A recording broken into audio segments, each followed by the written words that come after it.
Chris at Liminal Spaces did this really, I thought, wonderful review of the Book of the New Sun, the first book, The Shadow of the Torturer. And in honor of Chris, I dug out through my closet and found my one sort of very bookish t-shirt that I had. I mean, I have a few, but the one that I think is very Liminal Spaces-ish, which is a Dante shirt that says, what does it say? Come follow me and leave the world to its babbling, which is a really wonderful quote by Dante. So Chris did this really, I thought, really great, review for The Shadow of the Torturer. The reason I liked it so much was that he came to that book not having really read Gene Wolfe, I think maybe at all, and not having a lot of energy in his headspace about what he was supposed to think or feel about the book. He had a very beginner's mind approach to the book, which I think is fantastic. I think that's the way we should approach all fiction, or a lot of fiction, at least for the first time. And then he gave a really insightful and intelligent review of it and basically said, this book is good. I really like the writing. I'm not really sure what's going on, but I like it. I feel like it's probably going somewhere, but I can't be certain because it didn't get there yet. That's a very terrible synopsis of his video.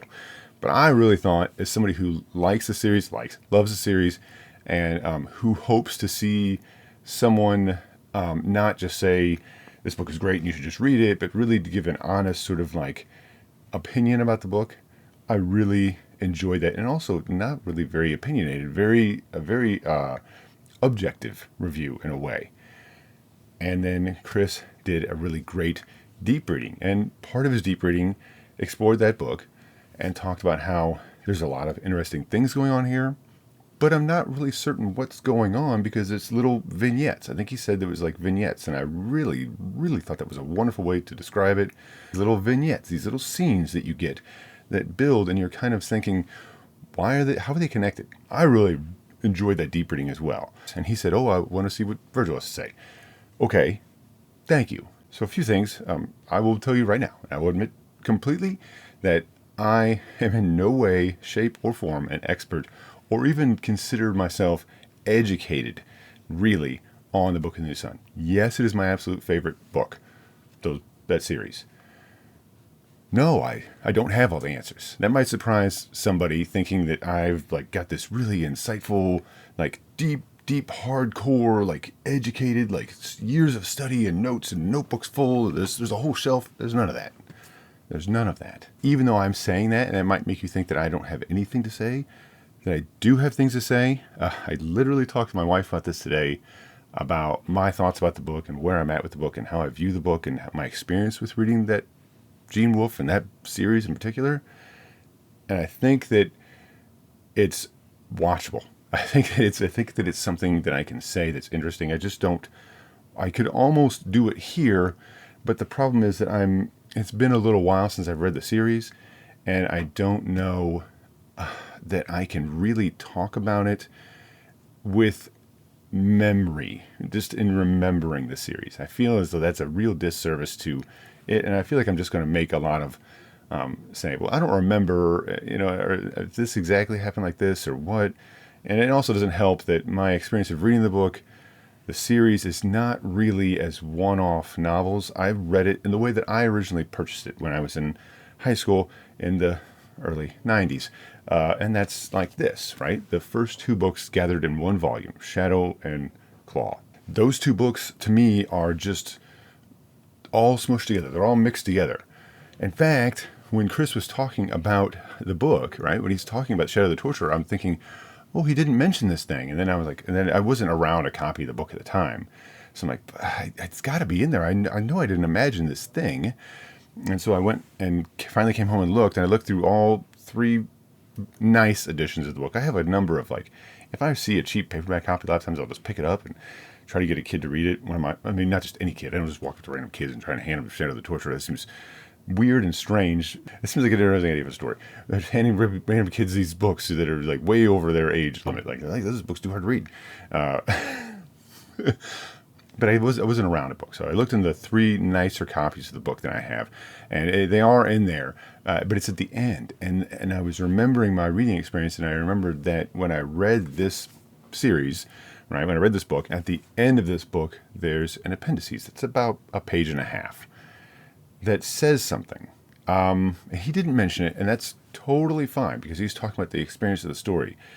But I think it's a thing. The appendices in this book talks about the language and the measurement units because it uses very archaic measurement units. When I read the book originally, I opened it and thought, oh, okay, and I did something that I would always do in that time, is you look at the first few pages and you look until the story starts and you say, okay, and then you flip with any fantasy or science fiction book, especially fantasy, and this was sort of marketed as fantasy, although I don't think that it is. Flip to the end of the book, okay, and I saw that there's something after the story. There's more material after the story, and that to me I think is free game. You can read that in any order, and I actually read that first. That appendices talks about this book, and it says this is a translation, and that's how it explains the archaic language they use. It also says that there is no made-up words in this book.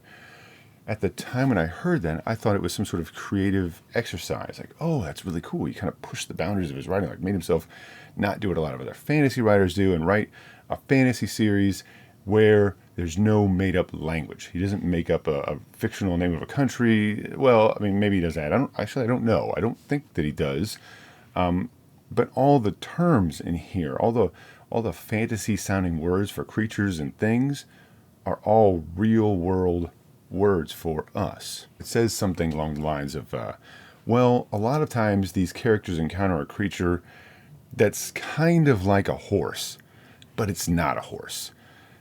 So we don't call it a horse. We chose another word. We chose destrier, I think, which puts the image of a horse kind of in your head, but also makes you go, well, why didn't you just say horse? Oh, that's because it's not quite a horse. It's something a little bit different. It's a really interesting choice because he didn't have to do that. He could have just left the language archaic and not said a word about it. I think Chris has an original first edition, and I know in my first edition paperback, it's included in the back of the book. That appendices is in this very first book. And the Shadow and Claw, like omnibus, the first two books collected, it's in the back of this book. In the Folio Society, by the way, really wonderful collections of these books. I do not think I would spend this much money again. I'm a little bit sad that I did. We'll talk about it in a second. But even in this, that appendices is included in the back of this book. There is an appendices at the very end of the book, right? The same appendices on social relationships in the Commonwealth, right? And I think it's a really interesting part. Chris talked about in his deep reading, and I don't think this spoils anything for anybody who's interested in the series, that there's a section of that book that it talks about how to interpret something, and that there's three methods of interpretation. And I think that this appendices is part of that key. It's like the handle to the key in a sense. It says, hey, wait a minute. What do you mean this book was translated? If it's translated and you're presenting it to me, you're suggesting that this book is not a work of fiction. Who's writing that? Gene Wolfe? Supposedly. It's not written in some futuristic language and then and then it's sort of like, oh, but you can read this, right? You know, there's like brackets around all the text saying, well, this is actually another language, but we're just, this is just to suggest that you're in the future reading this book or something, right? Or you're in another world reading this book. No. This book says it's an artifact in our world. This is a real thing. So that's an interesting part of the story. That's not a spoiler because it's an appendices. Literally, you can go to the bookstore right now if they have a copy of this. They don't always have a copy. I usually look. Every time I go to the bookstore, I always look to see if they have any Gene Wolfe books. I pretty much have everything. I don't expect to find anything different, but I always like to look to see if it's still there, if it's still got a spot on the shelf. And more often than not, nowadays it's not. That's okay. I understand how finances work. And bookstores, I get what's going on. Even though it makes me sad. Loved both of Chris's videos. Really, really liked them. I think I have something interesting to say. I just have to wait until after I read The Shadow of the Torturer to say them, I think. It's going to have to get inserted into the middle of what I'm doing right now, because I'm reading some other books. So I'm just going to have to like, okay, this one's going to pause this book and put it to the side and read The Shadow. Shadow shouldn't take me too long. I mean, it isn't the first read, so yeah. And then before I move on, a little side note, the Folio, I guess I'll show it off. This is not showcase. This is the most I've ever spent in a book, right? I think this was $200 American plus shipping. And I want to say it might have been slightly discounted when I got it. I don't remember. They're very nice. The slipcover is cool, although nothing on the back. Normally this would be decorated. And I'm surprised they didn't put this image or duplicate the image here, but they didn't. I guess they want the spines of the books out, which is nice. They're very heavy. Very, very, very heavy. Nice, big, heavy, oversized books. Which was which? Okay, so this is the Shadow and Claw. I really like this. It's neat to have it. I think I have said before that I like ugly books. I like books that have like, I mean, I like buying books that have been around, you know, like rescues. So there's that, and I don't mind. And I was really debating this. Well, if you're ever going to spend too much money on a book, shouldn't it be your favorite book? Well, I guess okay, sure. So I allowed it for this book. I allowed myself to get this for this book. I would not probably let myself spend that much money again. Really nice spine. Oh, I didn't notice that the paper on top is black. I'm really questioning why the rest of it isn't like that, but that's okay.